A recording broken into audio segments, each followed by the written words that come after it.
Hello, all you fiends out there. Welcome to the Creature Comforts channel. In this video, we're going to do my Pirate Puffs box cover. Come along for the ride to see how we do it. So let's get started. Hopefully they're pretty even on both sides. It doesn't look like that's right. In making this cover for this Puffs box, which I'm calling my Pirate Puffs box cover, I want it to look like maybe on a rustic pirate ship in a pirate movie, one of the crew members made it. I don't want it to be overtly pirate. I want it to fit into a scene. Okay, so first what we're going to do is, because I don't have an empty box of puffs, I'm going to take these out, which will probably be a pain in the butt to put back in, but now we're going to use this box to make the shell first of the cover. As you see, I've got some cardboard over here. So what we're going to do is we're going to make a front, and you notice I have an extra piece of cardboard here. This is for spacing. And we're going to trace this as best we can. Just got to line up the flatness of the bottom of it onto the flat bottom of the cardboard. You want to trace right down in here. Get that swoop in there. And now what we want to do is we want to take this and we're going to make all these pieces just a little bit bigger, just around the outer edges. Not where it's going to hit the table when you set it down. We're going to make it just a little bit taller. Just line your piece of cardboard up on the line. That way we get everything just a little bit bigger, so that we got some room in there for this to move around. That way when you grab the cover that I'm making for it, you'll be able to pull it off there without this sticking into the cover. It's about 1/8 of an inch if you want to measure it. But you want to make sure and do it around the two sides and the top, not the bottom of it.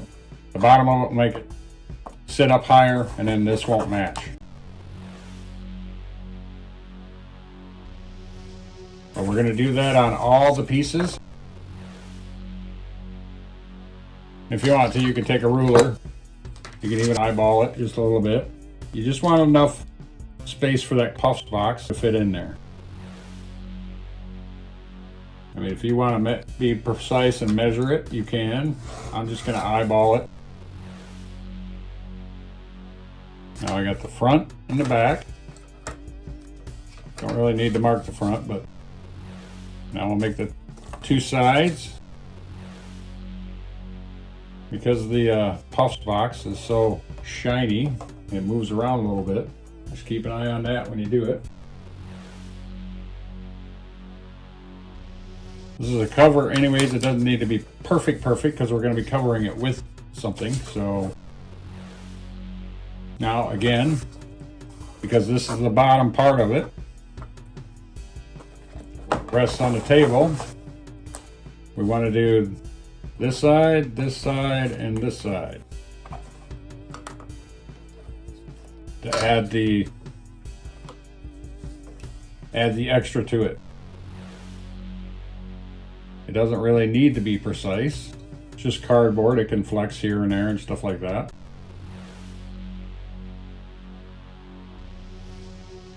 Now on this one, because I've already got one side cut out, I'm just going to trace this one so I don't even have to do that work all over again. There's side 1. This will be side 2. Now I got both sides. Now I got to do the top. Well, this is a difficult one because unlike this, to get your hand down in there, it's a little tricky. See, I almost made a mistake. And these two pieces actually don't even connect down here. So if you have a empty Puffs box, then cut this piece out and then trace that on top of this, on top of the cardboard, and give it's extra. On this one, we're going to have extra here, and extra here. The same way here, we're gonna have extra here, and extra here. And that way we got some room to move around in there. Now because I don't have an extra puffs box, I'm just going to probably see if I can get to one side here as far as I can. See, I almost made a mistake again because we want some extra out here.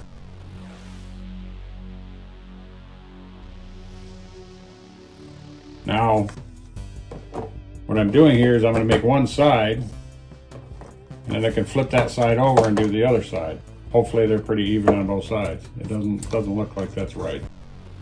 That's because I had it off center. Now we're going to cut this side out. See how well this matches up.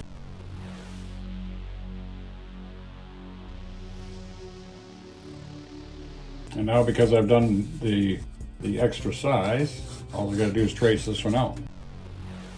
There, we've got a little extra size all the way around it.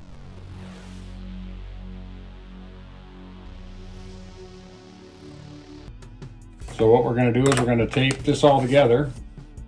We're going to start with the front, and we'll take side one, take the back, tape it together. Now we'll take this side, side two, tape it together. And now you got some room to pull it off.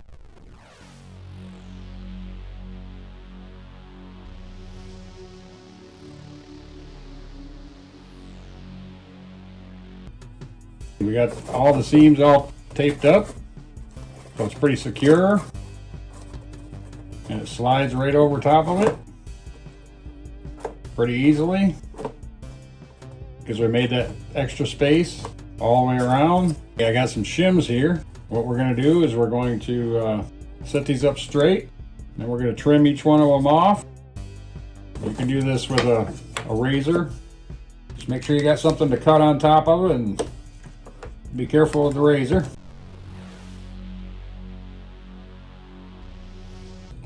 So what we're going to do is we're going to hot glue this to the box.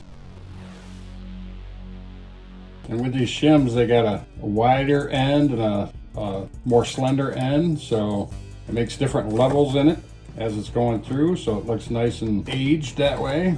Just continue on gluing these things on.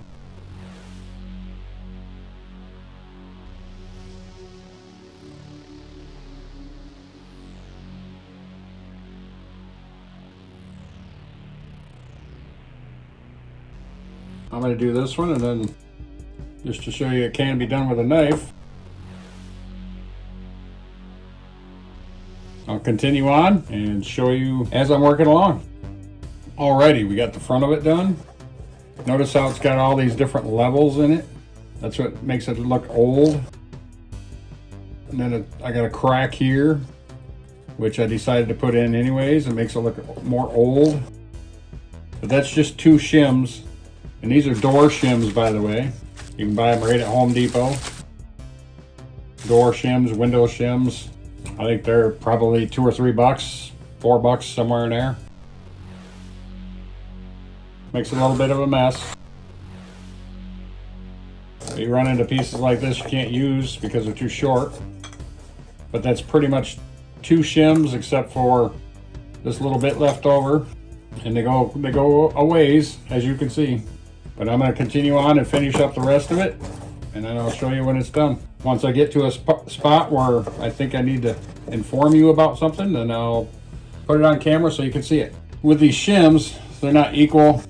It's not going to go flush to the end, so what I usually do is I take a piece and I try to flip them back and forth as I'm cutting them so that I get different levels as it goes through. And we'll just trace this. We got this little knot here, so when you do this straight down the grain, which is straight down the center, this way, when you cut it this way, you got to be real careful, otherwise you'll break them all apart.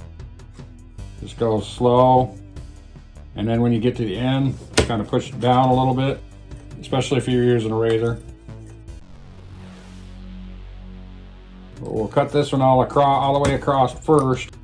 And what I usually do is I do a couple through, depending on how thick it is. Once you get down here, you might have to do 2 or 3.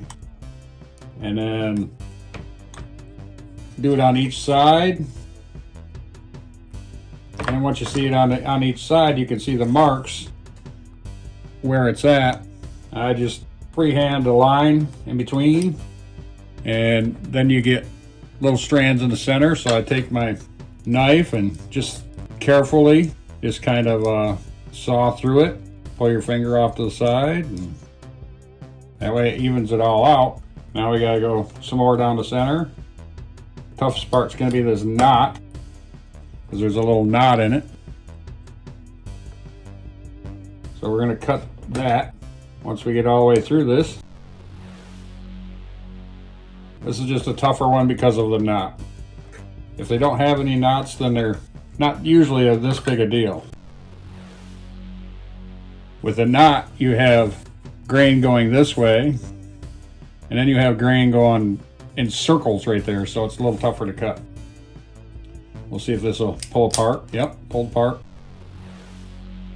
I'll glue this one on, and I'll show you once we get to this side. See how it's wider on this edge? What we're gonna do is, I gotta get another shim out. That one's got a knot in it. The knots look cool though. I cover the outer edge of that so you don't get no splinters off of it when you're using it.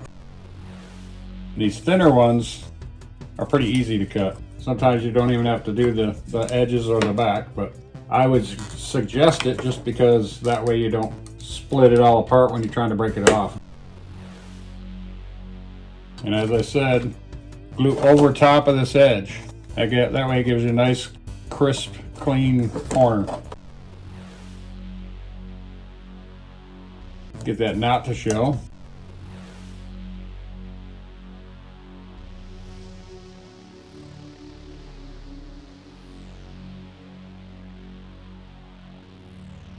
But these shims are made to be cut with a razor like that. They're soft woods.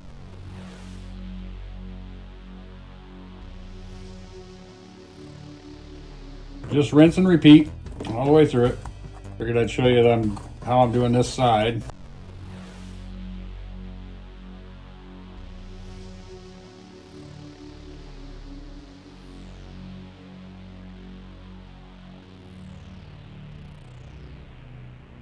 We'll come back and do the top of it. Okay, what I'm going to do with this is I'm going to almost make kind of like an old shingle roof. Shingles aren't going to be all the same size. I'm just going to cut them all different sizes. But I want these to, the same as this, be on different levels. So I'm going to use up some of this extra stuff I got of the ones that were too short to fit up the side. I'm not necessarily making a house, but it does look pretty cool that way. So. And again, I get them right up to the sides.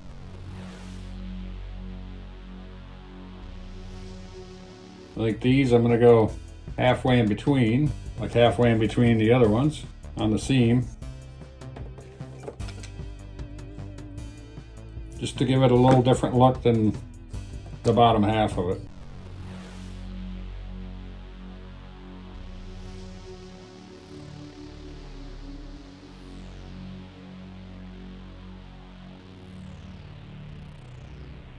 I'm going to continue on and finish this off, and I'll show you what it looks like when it's done. Got the top of it done, got all the sides done.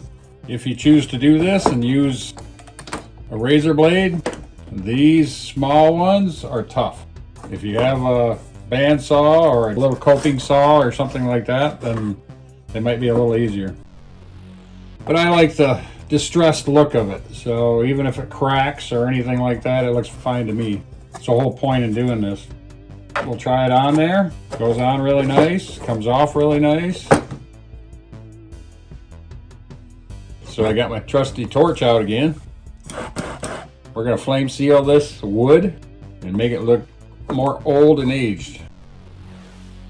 I'm not going to do this all inside. I just thought I'd show you how to do it. I'll be back in a minute and we'll show you what it looks like all flame sealed. I've finished flame sealing this. If you don't seal this, you can get black on your fingers. You will get black on your fingers because it's basically soot on top of the wood and where it's burnt it. I like the look of that.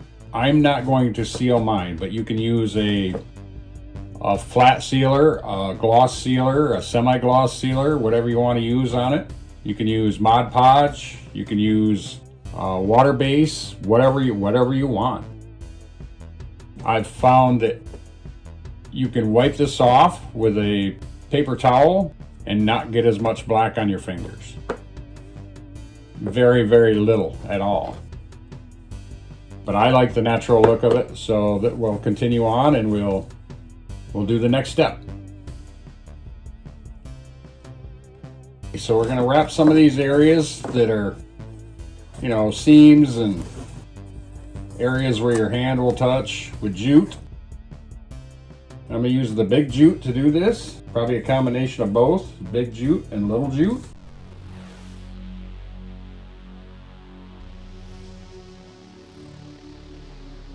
This bigger jute, you gotta hold it for a few minutes or otherwise it'll come right back off, just because it's a lot stiffer than the thin jute.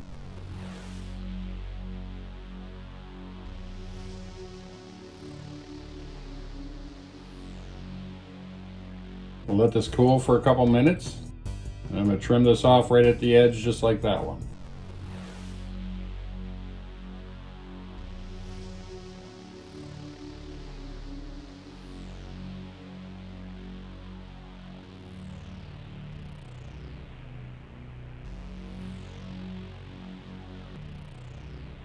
I'm just going right along the edge of the wood and the cardboard. Makes my opening a little bit smaller to reach in there, but it'll be fine.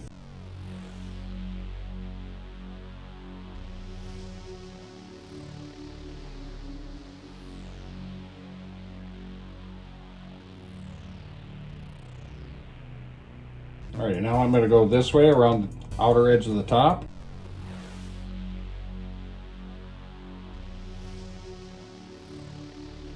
I'm going to go all the way around this. It takes quite a while to dry, so I don't want you guys to sit and watch and wait for me to let it dry. And I'll give you some pointers when I come back as to whether I fold this around. We'll see if that works. Or if I clip it here like I did there. I'll see which way works better. I'll come right back. I've got my big jute all the way around, so now we're going to do the small jute. And what I'm going to do is I'm going to do on the inside corner of this, go all the way around. By the way, I went around the corner, all the way around the corner rather than splitting it off. I got enough seams in there. I don't like the seams so much. This is just to give it some levels, almost like a trim around it.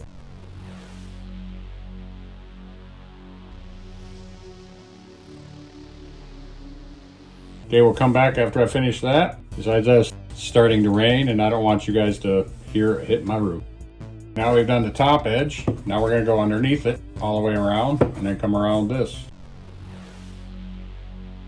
This just kind of closes up all the seams, gives it a little bit more decoration than just a simple rope around it or jute around it.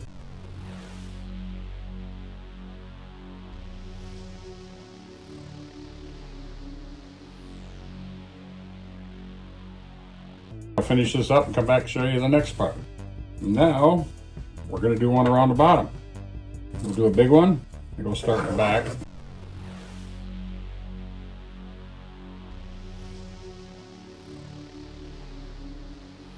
As I said with this, just because it takes so long to get it all the way around, just because you got to use so much glue and this jute is so stiff.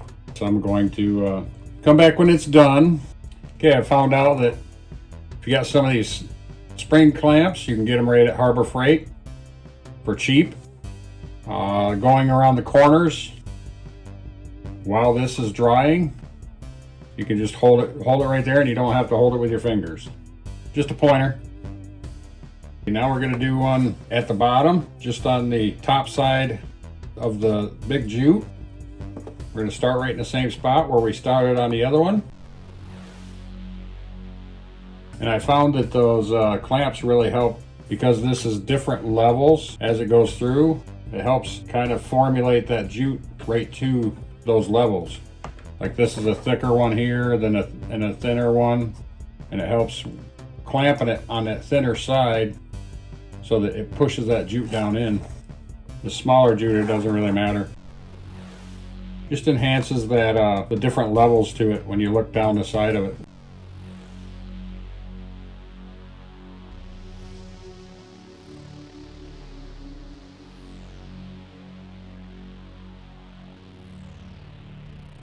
We're going to let that cool off, and we'll come back and show you what we're going to do next. We're going to take care of the strings on this jute.